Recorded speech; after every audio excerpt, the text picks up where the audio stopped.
Et je vais commencer avec Aymeric Reinert.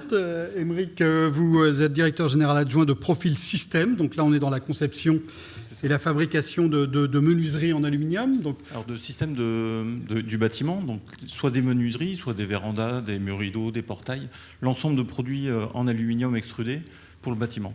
Le client, c'est le bâtiment, production intégrée depuis 2002 avec toutes les étapes, extrusion, barrettage, laquage. Vous êtes installé entre Montpellier et Nîmes, 43 000 mètres carrés, 400 salariés. Vous êtes la filiale belge d'un groupe belge qui s'appelle Coriolis. L'environnement français sur votre marché est extraordinairement compétitif. Il y a 7 groupes, donc on se tire la bourre de manière très forte. Et donc vous avez décidé, vous, de mettre en avant le Made in France, puisque vous êtes en France. Racontez-nous cette Donc oui, tout à fait. On a voulu mettre en place le Made in France, puisque dans les concurrents dont vous avez parlé, l'essentiel de nos concurrents achètent leurs profilés à l'étranger. Donc il y a 2/3 des profilés qui sont achetés à l'étranger. Donc ça vient d'Espagne, ça vient du nord de l'Afrique, au Maroc, ou alors des pays de l'Est. Et donc le choix d'intégrer l'ensemble de la production, donc aussi bien l'extrusion de l'aluminium que le laquage ou le barrettage a été fait au début des années 2000. Et donc on voulait vraiment valoriser cette partie-là pour mettre en avant le fait qu'on avait voulu créer des emplois en France au début des années 2000. Et donc, on a voulu mettre ça en place parce que les autres concurrents achètent forcément à l'étranger, donc c'est un environnement concurrentiel. S'ils vont à l'étranger, c'est essentiellement pour des raisons de prix. Et donc, c'était le mettre en avant, puisqu'on voit que les consommateurs finaux, puisque nous, en fait, on fait des systèmes qui vont à des menuisiers, mais en fait, les consommateurs finaux sont quand même très sensibles. Ils sont demandeurs. Voilà, ils sont très demandeurs par rapport à ça. Donc j'ai quelques chiffres justement par rapport à ces études qui sont faites. Donc ils veulent qu'il y ait un marquage spécifique qui soit fait pour bien valoriser le fait que ce soit fait en France. S'ils sont attentifs à cette partie française, c'est pour maintenir l'emploi en France. Et c'est pour être sûr que les produits qu'ils achètent sont faits avec les règles sociales françaises et pas avec des règles sociales qui respectent au moins les salariés, et aussi pour la partie respect de l'environnement. Donc on voit forte demande des Français pour... Oui, à chaque fois, c'est des chiffres qui sont entre 80 et 100% sur les attentes que les consommateurs ont d'un produit français. Ils sont prêts à payer plus cher pour un produit français, dans une certaine mesure. On ne va pas vendre les produits 2 fois plus cher parce qu'ils sont produits en France. Tout est dans une certaine mesure. Voilà, c'est ça. Mais... Alors, la mesure, elle est difficile à mesurer, justement. Mais donc, on voulait vraiment valoriser cette fabrication en France, puisqu'on a fait cette démarche et on est la seule entreprise en France sur une même entité juridique et sur un même site à avoir l'ensemble de la production. Alors, concrètement, cette démarche, ça s'est traduit par quoi? Qu'est-ce que vous avez fait? Alors, cette démarche, en fait, c'est le Code des douanes de l'Union européenne qui définit les critères qui permettent d'apposer l'origine d'un produit, donc là en l'occurrence la fabrication française. Et donc on s'est rapproché des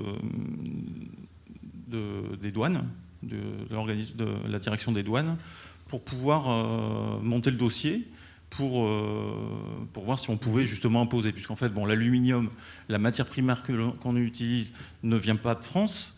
On a d'autres composants aussi, puisque les profilés sont composés d'aluminium, mais ils ont aussi une finition, un thermolaquage qui est appliqué, donc les poudres.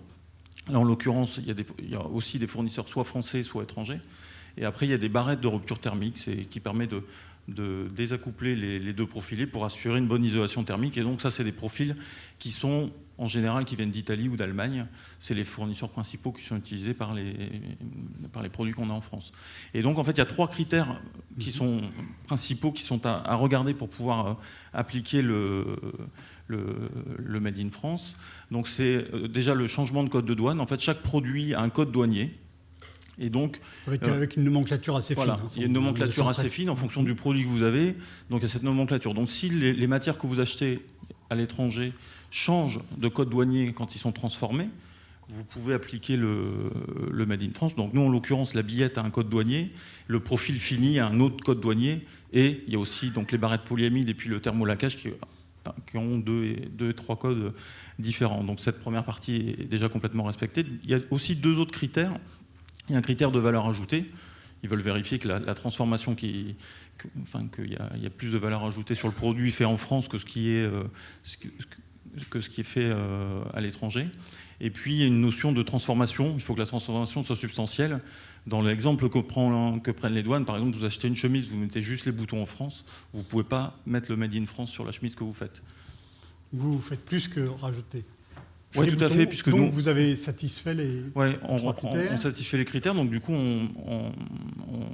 on appose le logo Made in France sur l'ensemble de nos documentations. Je reviens un peu en arrière, c'était sur l'autre partie. Donc sur l'ensemble de nos documentations, on met en place le Made in France pour que ce soit bien visuel pour les clients finaux. Donc c'est des documentations qu'utilisent nos clients pour les clients particuliers. Et puis après, lorsque l'on fait des salons professionnels, on met aussi en avant sur nos stands cette fabrication française, puisqu'encore une fois, dans notre secteur d'activité, on est très peu à pouvoir appliquer ce Made in France. D'accord, donc c'est pas un label, hein, Non, c'est pas un label, c'est une démarche volontaire, le Made in France. Certains labels existent, mais sur des secteurs d'activité particuliers ou avec des critères qui sont différents. Là, c'est vraiment les critères du code de douane de l'Union européenne, donc avec des critères très, très précis à respecter pour pouvoir l'appliquer. Donc concrètement, vous avez pris ces 3 critères, vous avez mesuré, Alors, on a fait appel, nous, à un cabinet quand même pour nous accompagner là-dedans, puisqu'on n'était pas, c'est pas notre métier de base, hein, quand même. Et donc ça a pris environ 1 an pour monter ce dossier. Et donc c'est un dossier qui s'appelle IMF et que l'on a transmis après à la Direction générale des douanes et qui, après étude du dossier, nous a donné le droit d'appliquer le fabriqué en France sur nos produits. Et cet affichage qu'on voit là sur vos stands, sur votre documentation, est-ce que vous avez mesurer l'impact sur les clients? Est-ce que vous avez une idée de c'est difficile de mesurer l'impact, puisque, comme je le disais, nous, on travaille en B2B, donc on n'a pas directement. Par contre, nos clients, notre réseau de clients, nous le met quand même vraiment en avant et ils en tirent quand même un avantage par rapport à leurs concurrents. Il y a des contrats, vos clients ont des contrats où on leur demande d'avoir du Made in France? Alors, sur certaines opérations, en fait, des promoteurs demandent à avoir des choses qui soient locales. On a fait un chantier qui est en train de se terminer à Nîmes, une façade de 1500 m² où le promoteur voulait utiliser des entreprises locales. Donc, en plus, on a la chance d'être vraiment juste à côté. Donc, il y a certains promoteurs qui cherchent à avoir ça. Ouais. Et on a eu, alors c'est paradoxal, on a eu un contrat l'année dernière au Vietnam où ils voulaient quelque chose de fabriqué en France. Donc, intéressant. On a finalement, à l'autre bout de la planète, des gens qui sont plus attentifs au fabriqué en France que certains particuliers sur le territoire. Bon. Merci, Aymeric, pour votre témoignage.